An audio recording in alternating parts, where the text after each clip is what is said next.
Good afternoon, everyone. Thank you all for attending this webinar. I hope it will be insightful and just give you guys a good high-level overview. I know that everyone's building is different, so obviously some things will apply and some will not. So let's try to, we got to put that into consideration for the Q&A questions, of course, but obviously I'll be happy to answer any questions to try to give you guys a better understanding in any way, shape, or form. Quick thing, about me, I've been at EGF for 2 years. Prior to that, I was doing several years in the governmental sponsored entity industries, the Fannie Mae's, the Freddie Mac's. I also am a adjunct professor over at American University, working for the MBA program doing corporate finance. So a little bit about myself. All right, let's go ahead and get started. So let's start high level, what's defining a budget? For our individual income, we have our, primary driver of income. Usually it's you're employed or you are you run your own business. So you have your own income, and of that you have your expenses. So we look at that every single year. One of the main things that we look at in factoring what the income needs to be, or in other words, assessments, is, let's drill down what the expenses are for the year. That's kind of that's what we want to drive, the assessments. And then from there, you can, kind of figure out, where's the best place. And if there's a number that the board wants to be at, how can we get to that number if it's feasible? There is a requirement in the associations for their bylaws or condominium instruments, to make sure, the fiduciary duty is, being upheld, because, with everything that is going on in this industry today. Let's go ahead to the next slide. So let's kind of dive into, what we talked about previously, the expenses. Again, not all buildings have all this stuff, but, some associations do have legal counsel. Some do have an audit done, which is, required by their bylaws. And then, you can have sometimes security guards. That's, if you guys have a garage or something to that extent, or, just to help walk the premises because there's some large capital project going on, and, you just want to make sure you have some night security. There's other, the other larger buildings have janitorial, elevator contracts. What we have seen so far right now in the budget process to date is a lot of service contracts and utilities have gone up. Minimum wage in itself has gone up for DC 5.5%. Utilities have also had a rise. Another one is insurance. The last couple of years, I'm sure everyone has seen your insurance premiums go up.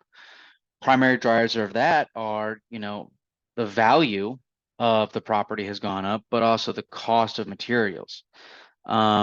Since the pandemic, the average cost of residential construction has gone up by 39.5%.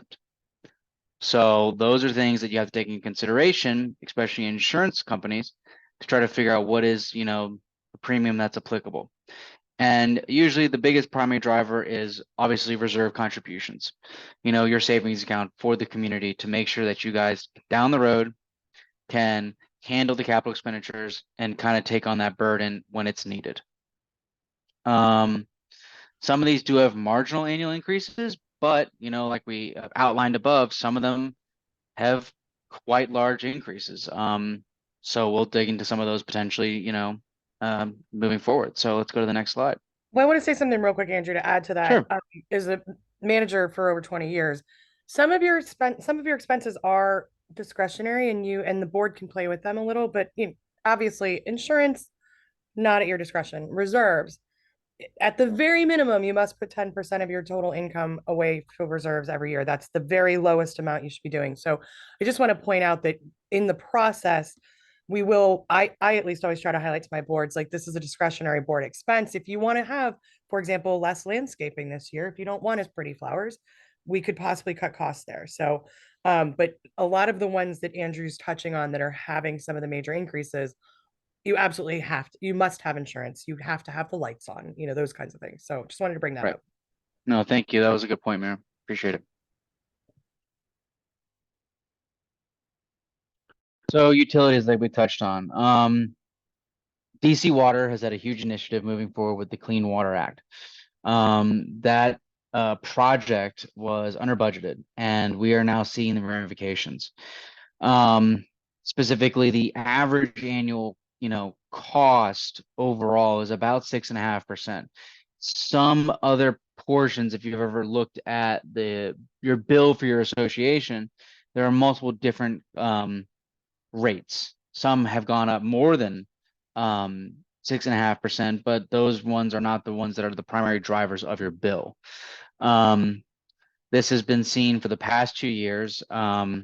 This budget was taken care of in 2022 for 2023 and 2024. So the discussion will happen again next year sometime for the next 2-year increase that DC Water is going to be requesting. So hopefully it is not as bad the last 2 years that we've seen.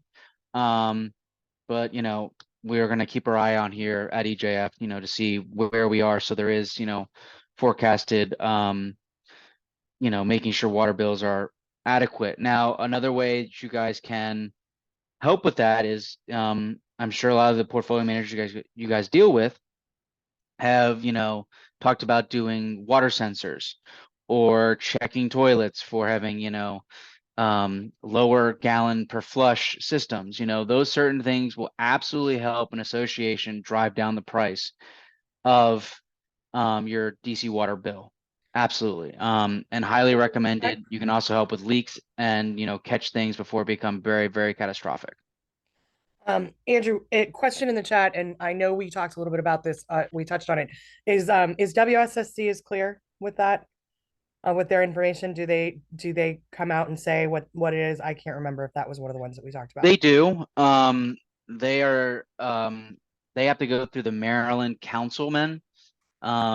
So that one is a little more. That one has not had as much increase because I think it was 3 years ago they did all the major work near Fort Washington, Maryland. So if you look at the Potomac River, you have Mount Vernon, Virginia, and then you got Fort Washington area. I know they had a lot of issues over in that area, but they've been pretty stagnant. The biggest driver, which will probably be our next slide, is Pepco across the board.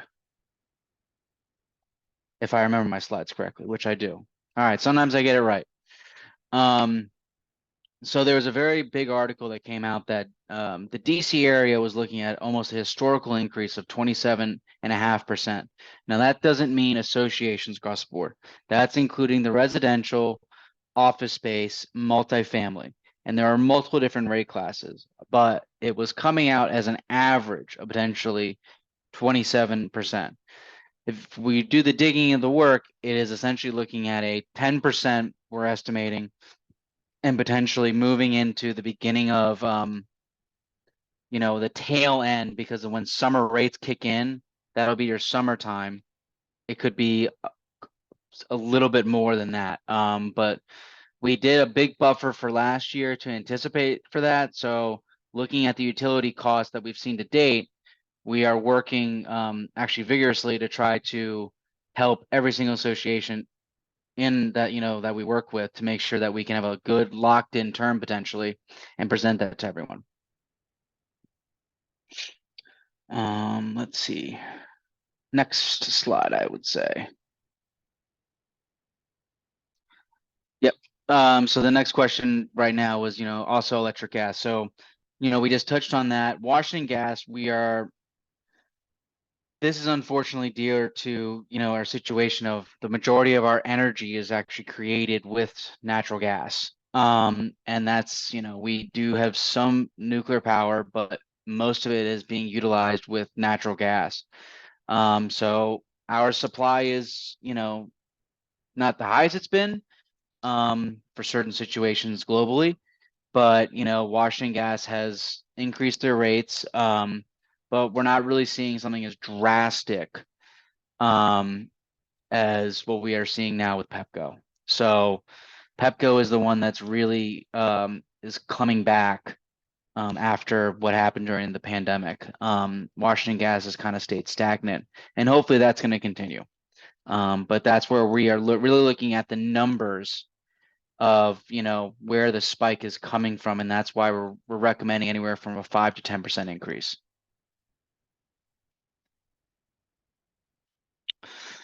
So again, as we highlighted, these are increases, again, a factor of minimum wage. The people that are working on delivering that, the minimum wage went up 5.5%. These are just these are factors. So if that person who is making minimum wage is that, then the person supervising that person should, is maybe asking for that type of raise as well. This is kind of the trickle up effect, if you want to call it. Right now we have estimated, and we are including a 5% management fee due to the continued increases of minimum wage for DC, as I mentioned, as well as our cost of just doing the business and keeping the doors open at EJF right now to make sure that, everything is taken care of appropriately.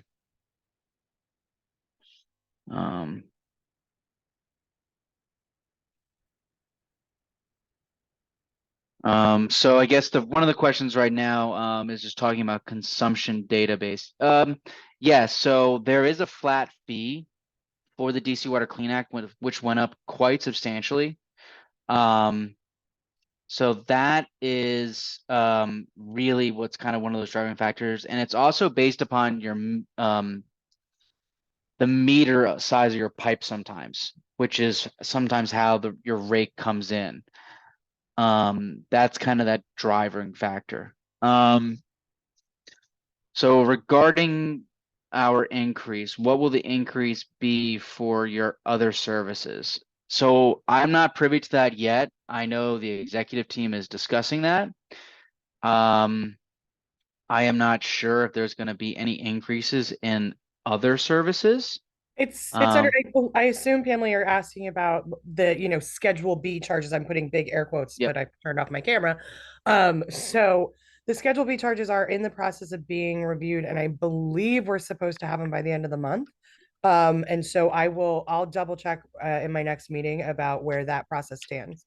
And so hopefully we'll be able to provide that along with your budget. Yep.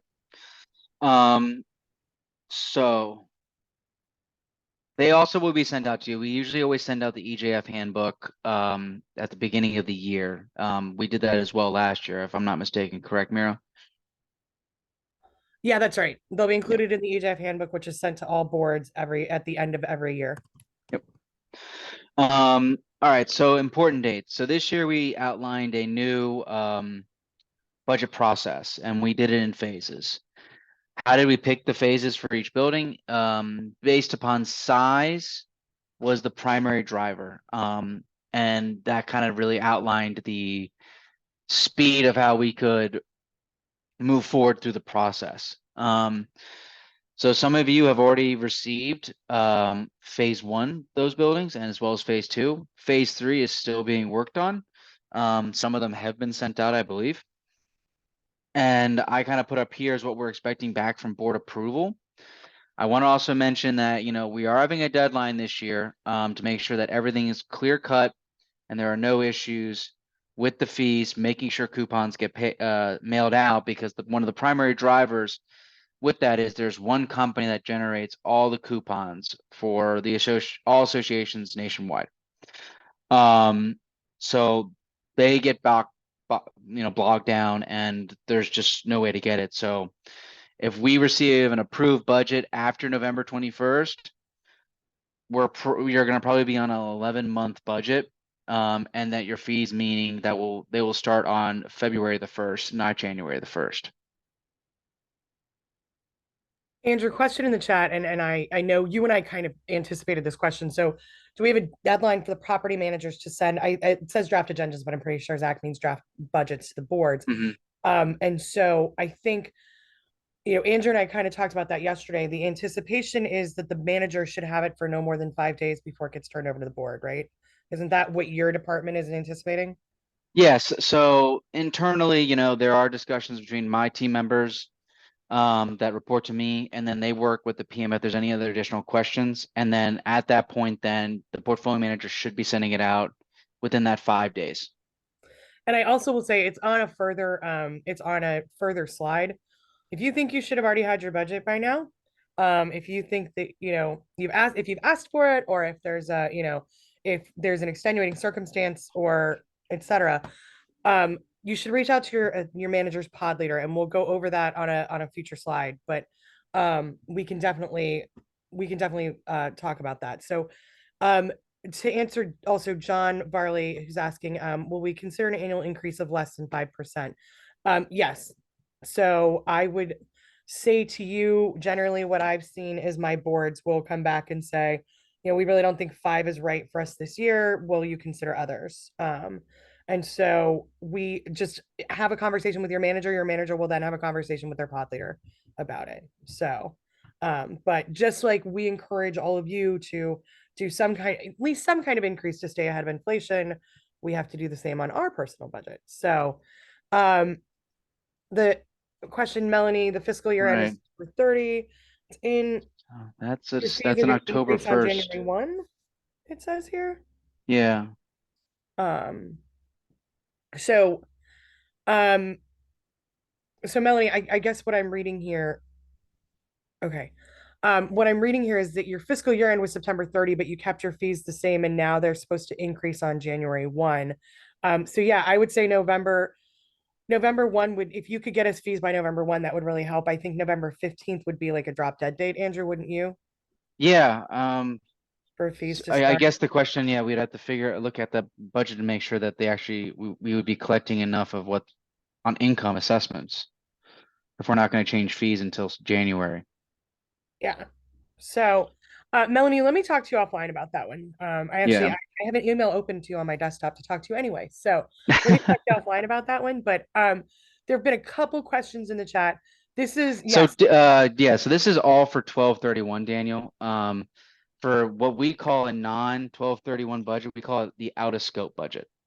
Because the majority of our associations are a 12/31 year end date. For those that our goal, and what we've worked on is to try to get, the budget to the PMs within 90 days before the end of your end of your fiscal year. And then so that, you've got 5 to 10 days, that we talked about, you guys can get the budget. And so that you guys have enough time to work on it. And so the phases, it's kind of an internal process on the phases. To answer Drew's question is, do I understand correctly that you should receive a proposed draft budget by now? Every single one of our 12/31 fiscal year end clients should have their budget not later than what date, Andrew? October, October 15, is that the date internally? I think it was, yeah, the October the 5th, I would say, because that would be, so the final phase will have 8 months of data. So we're So, really driving home, like October the 5th, it should be the final dead date. okay, so internally, the managers will get the last bit of budgets by the second week of October, I'd say. So if you don't have a budget in hand by October 15, then there's a problem. But Drew, if you want to email me directly, you can, and I can look up inside what phase your association is in and tell you, see if we need to be following up already or not. So, um, so, um, let's see, moving on to, I think, Andrew, you were just going to go over kind of, I guess this is what to Yeah, expect. we just kind of wanted to show a quick template, of, what I know a lot of you have probably already seen this. What our really budget is, there should be a lot of notes that would be put together. Again, like we talked about, your primary driver is assessment. So what we really want to do is focus on the expenses to see where we are.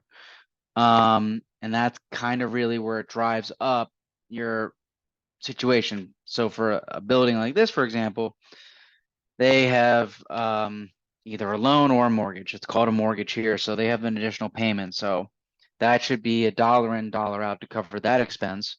So that doesn't change the primary assessment, which is supposed to cover all the other operational expenses. So let's see this question. What inflation rate is EJF projecting for 2024 between 2.3%?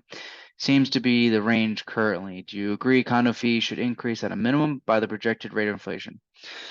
So it's a great question. It depends what the association has done historically.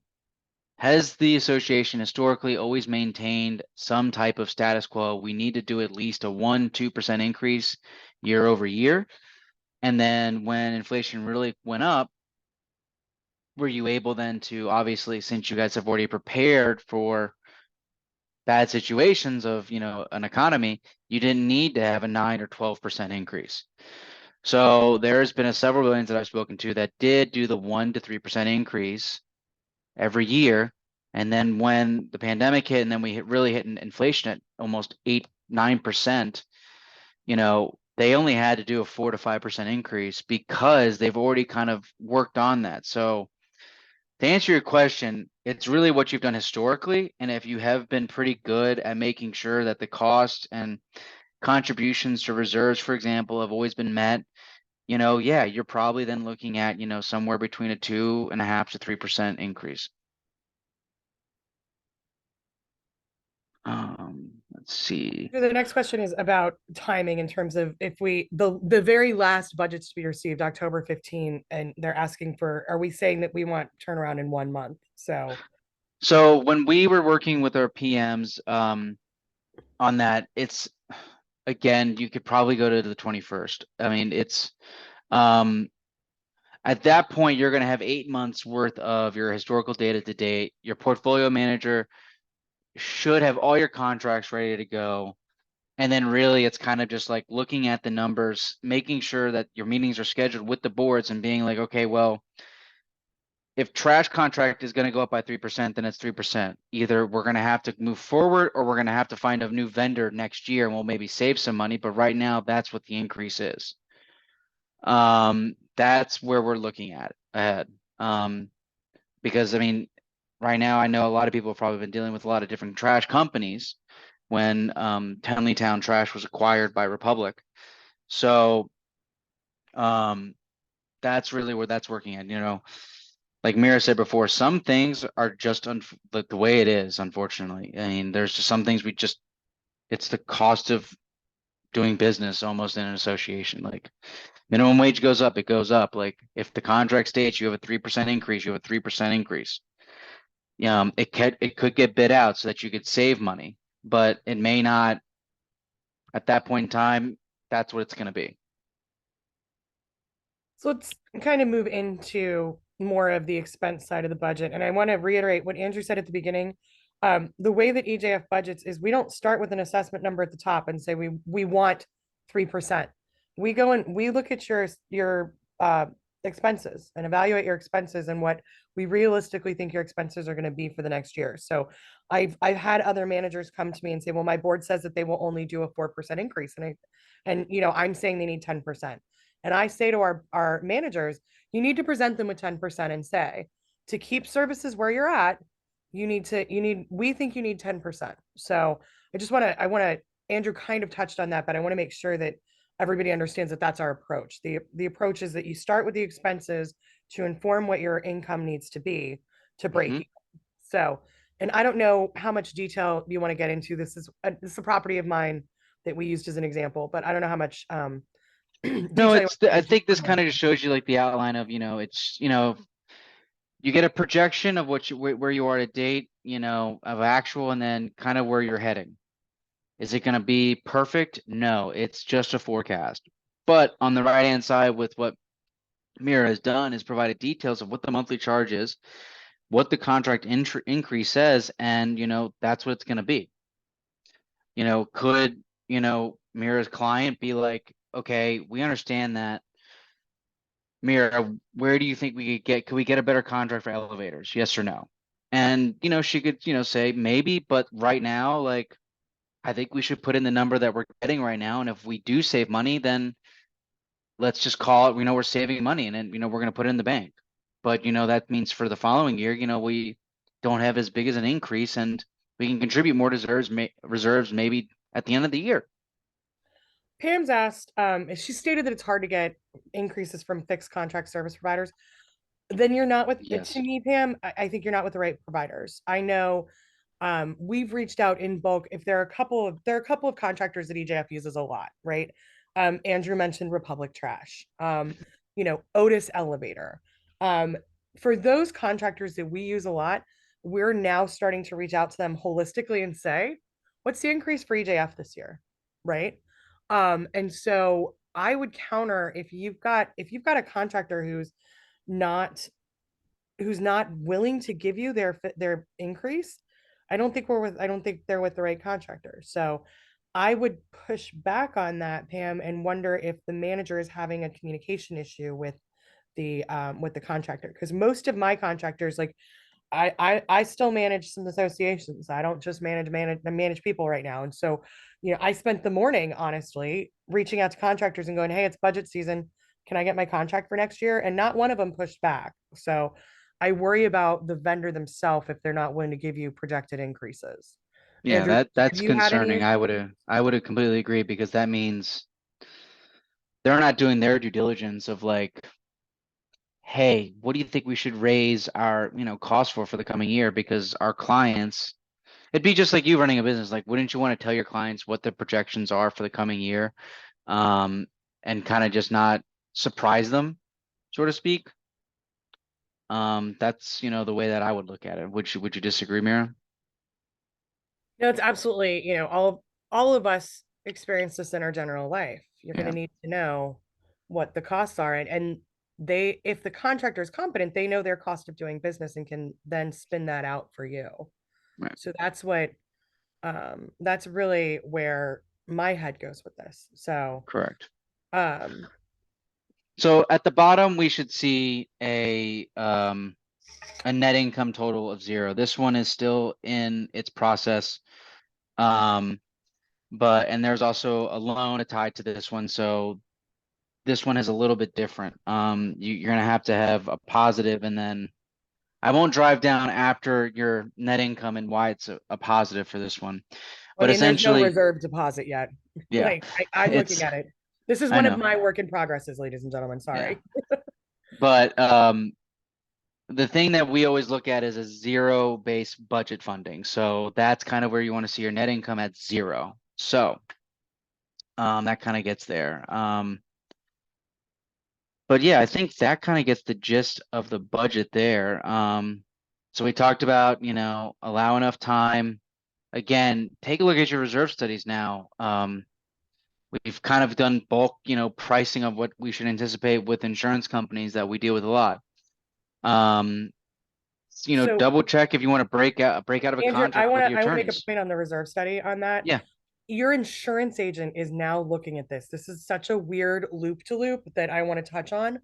Um, because of the Surfside condo disaster and the deferred maintenance and all of that, your insurance agency is now looking at whether you're keeping up with your reserve contributions and your reserve, what you have to do, your reserve responsibilities. I had a very interesting discussion with a reserve company and then also our insurance guy about this, that your insurance company wants to see your preventative maintenance plan. Your insurance company wants to see that you're paying attention to the 10% of your tuck pointing that needs to be done this year. And it can help lower your insurance rate. Okay. So that is one, if you have a reserve study, and I know we have various sizes of clients that do or don't have reserve studies. For those of you in the state of Maryland, Maryland and Virginia, they are legally required to be done periodically. So if you don't have a reserve study, you need to be and doing that. Maryland says you have to contribute what your reserve study says. Right. And And that's also what also, insurance companies are saying too, is what are you actually contributing? Is that going to actually help enough right. down the road? And in Virginia, you are required to consult your reserve study in planning your budget. I say all of that to say it's not something that I'd seen all of my associations do, but it should be part of your process. And I know, Andrew, your team is putting in, I believe, on one of the tabs, the planned reserve expenditures from the reserve study and the planned reserve contribution from the reserve study if it exists, correct? Yes. Okay. Um, John Barley, you asked who should be calling the contractors. That's going to depend on your contract service level. If you are a full Hmm. service managed contract, that absolutely we should be doing it. When you get into the financial only clients, that most of the time that's on the board, because all we really do for financial only is, pay your bills, collect your assessments, and some minor finance stuff. But in terms of like engaging the vendors for that kind of stuff, I wouldn't expect the financial only manager to do that. And then How sales do we tax. get a reserve study? I would check with your board. Well, I'll get to that real Yeah. quick. Sales tax on services in DC. Is it, Yeah, what is it? 5.75 or 6? I don't know the answer to that one, Andrew. So I'm I think gonna, it's 6. okay. We think it's I 6. Yeah, I think it's 6%. If I remember the last time I looked at a receipt, which is quite some time, because I usually say no thank you to a receipt. It's 6%. Okay. In terms of how to get a reserve study, um, and I don't know, you said, how do we get our reserve study? If one has been done, it is a public document. I post mine in the EJF portal. If you haven't had one done yet, you should ask your community association manager to get you proposals to get one done. Is the simple answer to that. So Vernon, I will ask Andrew if we're just going to write down East Capitol Gardens, and we'll let you know which phase you're in as to when you should expect your budget. But um, Andrew, I'm going to just send you a chat that says East Capitol Gardens so we don't forget that. Yep. Uh, so where in the budget do we include capital projects like general repair, maintenance, plumbing, electrical, depending on the specific project, Andrew? So that again, so another terminology that we use in this industry is called fund reporting. Your operating budget is a separate budget. Your reserve budget and capital expenditures is a separate budget. So it's a separate tab all in all. The only way they have any way, shape, or form, even remotely anything, is that your operating budget has a reserve contributions tab. You contribute to your reserves. That's it. Andrew, you cut off when you made this screenshot, you cut off the different pages. But as I Yes. recall, there is a different sheet into, Yes, it says CapEx. yes, that has your capital expenses. So it's not on this page, Alice, that we're showing right now, but down here at the bottom of the page, underneath here where we cut off, there's different sheets, and one of them does say CapEx, and that's where those are going to be reflected. Um, so the sales tax for real estate services, okay, Pam, we can look into sales tax for real estate services, and find out. So, um, all right. So Andrew, sorry, I know we'd moved on, but I went back to check and see if that was on the slide, but it wasn't. Yeah, definitely. You're good. Um, so okay, so consider meetings with your owners if and this is something I'm going to speak to you real quick, Andrew. I know that this is your webinar, but You're good. again, as a manager for over 20 years, messaging is everything, right? I just wrote budget talking points for one of my boards because they were facing their second year in a row of over 5%, but they're only 3 years out from the developer. The average increase when you come out from the developer, I think last year was 27%, Andrew, wasn't it? Didn't we figure that out? And so Yeah, I would think it was higher, but I mean, I right. just, yeah, But I said to this board, you didn't increase your first year out. Your second year out, you went 5. Your third year out, you went 8, and now you're going 6. So you're almost to the 27 that we anticipated last year for people coming out of the developer. So work with your manager, and if necessary, ask for a meeting with finance or ask for a meeting with a pod leader if you're concerned the about the sorry about how you present it. The meeting with your owners to discuss your budget plan, I think, should not be overlooked. So correct.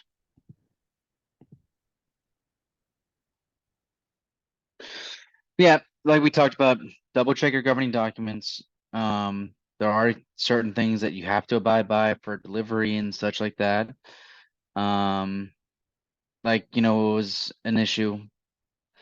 Um, the third party, contractors, it's tough, but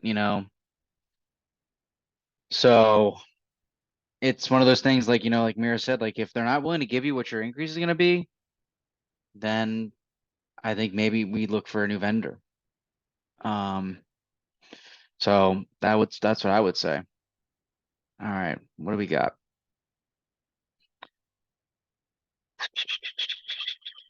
Mm. Yep, So this is kind of like what we're helping you with, helping with the, budget by line item, what we have seen in the industry, what we have seen out in the market, um, and what is realistic. But again, it's going to boil down that the board's going to have to make the decision. That's the board votes on the budget. It's their, they've got to approve it. EGF cannot just approve your budget. That's the board. And that's to reinforce EJF is an advisor. We cannot execute. So Right. ultimately it is the board's decision. Um, and John, I think your question may be incomplete, but our owners have responded to the risk of Fannie Mae withdrawing from refinance of sales. In the case of condo associations that are not funded for sufficient maintenance and spending. Yep. Um, yeah, we've seen this. I had a building last year scramble at the last minute to, I think the seller actually paid. It was like a $400 difference, but the seller paid the $400 difference in the annual deposit to satisfy um, the buyer's request. So, um, okay, I think that might be your last slide, Andrew. No, it's not. Okay, here we go. This is the high level one. So yeah, again, if there's any concern or questions, please reach out to your PM, or your manager or your pod leader, your PM's pod leader, which is how, that's their manager. And then you also can reach out to client services. Again, this is a collaborative um, discussion point. It is something that everyone has to work together on, and it happens every single year around the same time of the year. So, working on, accelerating, moving forward on that, and getting that process taken care of, and perhaps for the next year, you say, look, no one really wants to do this budget stuff after Thanksgiving. So let's make sure we get all of our ducks in a row in October. So come November, when we get everything, we can take care of it before Thanksgiving and then enjoy the holiday season.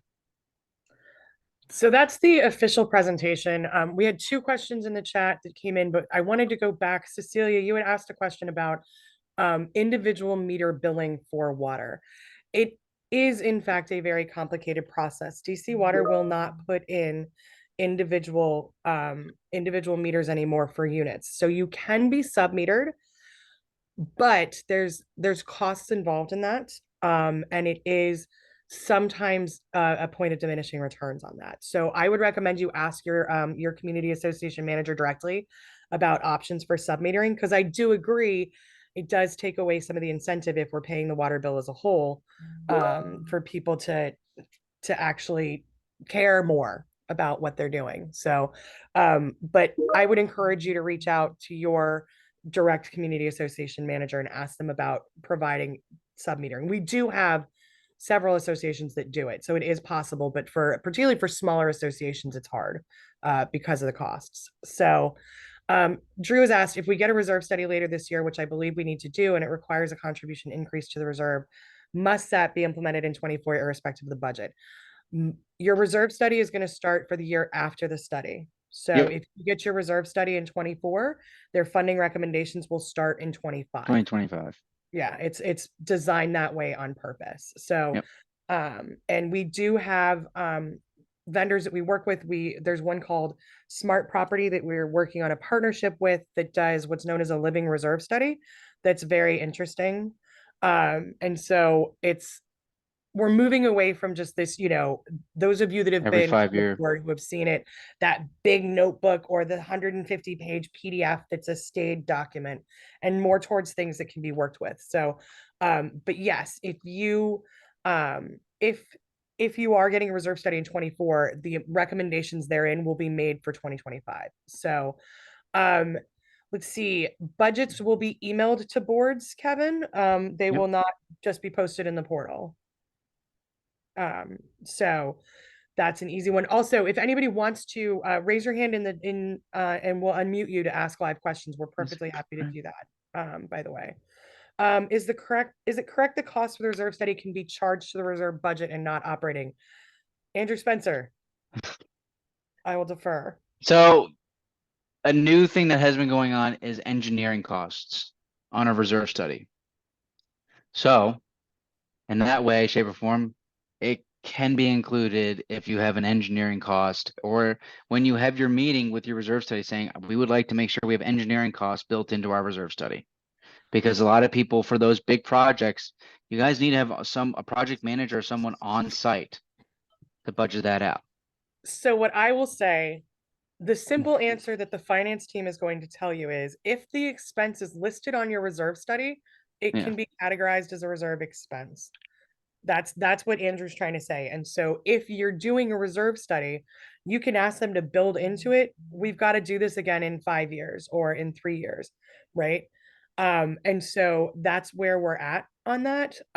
I will say, because I definitely get this question a lot as a manager, generally the answer for what's a reserve is something that doesn't have to be, it's something that's not going to have to be done every year, right? And It's so yeah, it's not annual maintenance, it's not preventative maintenance. So that's the other way to look at it. And since you're right, getting it updated every 3 to 5 years, it's kind of like LED lights. Those are that's a component of a reserve study usually. Those should last more than 5 years sometimes, most of the time, but to right, Mira's point, that's another way to look at it as well. right. It's not an annual cost.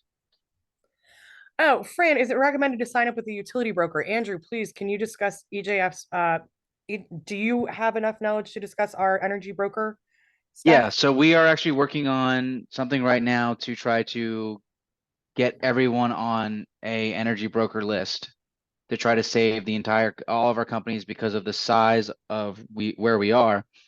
We we can drive down the price lower than just a singular building. So we leverage the size of EJF's portfolio to get you better deals. So, Fran, directly, associations don't need to worry about getting with an energy broker. Being with EJF, you're already with an energy broker. Yeah. So that's where we're at. So Jay, we don't have that yet. It's something in the process. I don't know when it's going to happen. what the The preferred vendors list. So I was going to touch on that, Jay. The preferred vendor generally varies by association, right? I will be very honest. My favorite plumber is banned at a building across the street, for example.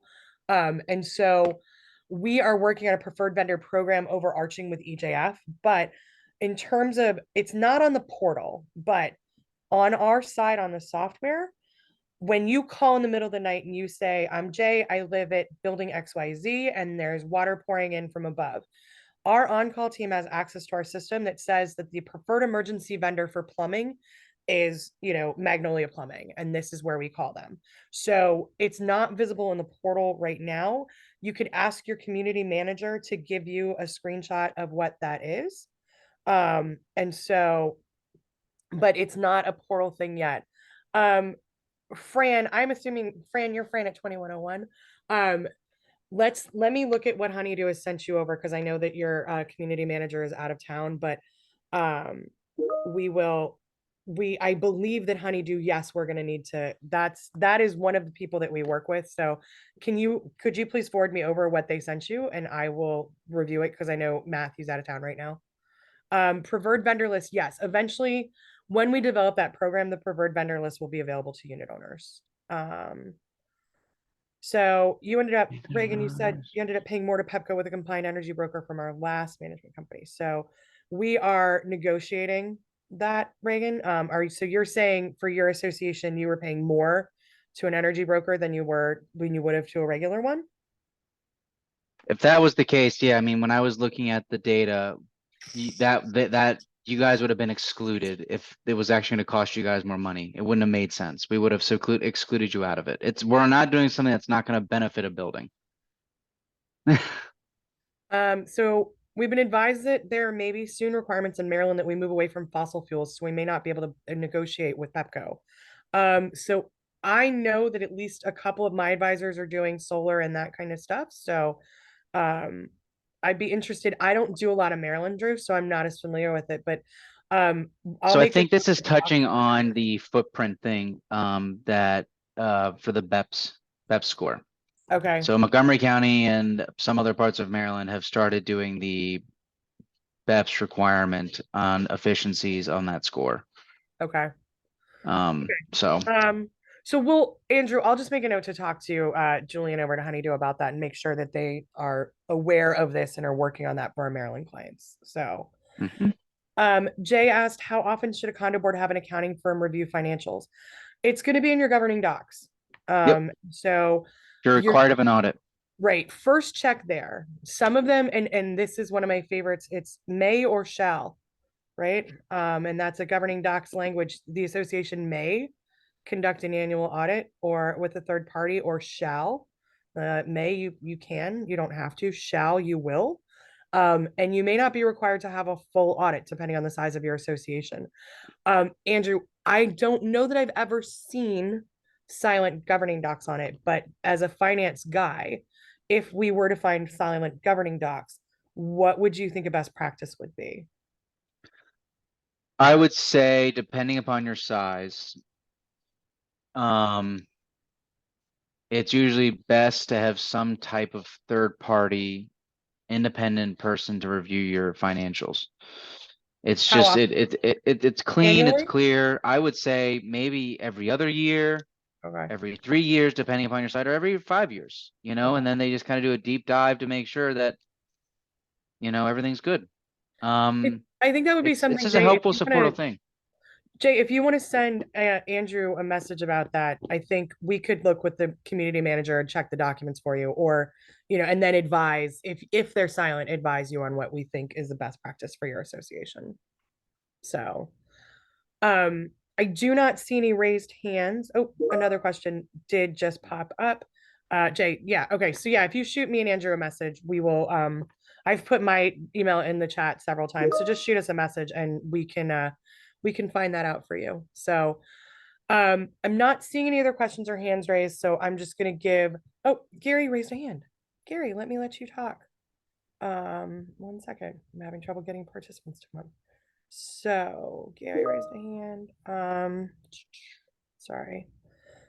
You know how when you want to do something and you just can't get your computer to play nice with you anymore? Mhm. Yeah, I'm there. Andrew, you're a co-host. Can you unmute him? Because I'm like Trying. frozen. Oh, there we go. Here he is. Okay. I've hit allow you to talk, Gary. So if you can unmute, you can go ahead and ask us your question. I've unmuted. I think you can hear me. Yes. So my question is, so our building, we're new to EJF. We do an audit every year, and the audit is done after the books have closed. So, and I'm rather new to the board as well. Can you explain if during an audit, which happens about 2 or 3 months after the books have closed, determines that something was booked incorrectly or classified wrong? The audit shows this, but if the books are already closed, what do we do with the information that the audit has discovered? We reclassify it. So you open up the books from the previous years and you make the adjustment? Yep, so we just take the adjusting journal entries of what your auditor provided us, as long as it doesn't throw off cash. Like, there's we're getting into financial accounting detail. Like, you do have a cash basis balance. As long as it doesn't throw that off, usually there's no adjustments to cash. Then yeah, we'll make the adjusting journal entries. Even after the year has closed? Yeah, That's perfect. Thank you. because what's going to be on your, on HomeWise or, your resale packages is going to be that. So we should match. Okay. Yep. Thank you. You're more than welcome. Okay, so I don't see any other questions now. I want to just remind you that we run these every third Thursday. My the the topics will vary. If you have ideas for what you'd like us to talk about, my email is in the chat. We're always open to feedback from owners about what they want to hear about, right? What they need. So also I'm going to put out a plug for the board leadership webinar. It's not actually, I think it's an in-person learning. I have to double check that. But CAI is Community Associations Institute. The Washington, D.C. Metro chapter is the largest chapter in the country. And on October 14th, which is a Saturday, EJF is one of the sponsors of the board leadership workshop that gets into what your responsibilities are, communication strategies, best practices, etc. There's a manager, that's actually me, and a lawyer that will lead it. So if you're interested, shoot me an email or you can go to caidc.org and click on upcoming education events to register. So again, we thank you so much for your time and hope to see you again on another webinar soon. Absolutely. Thank you all for joining. Thank you. Thanks all.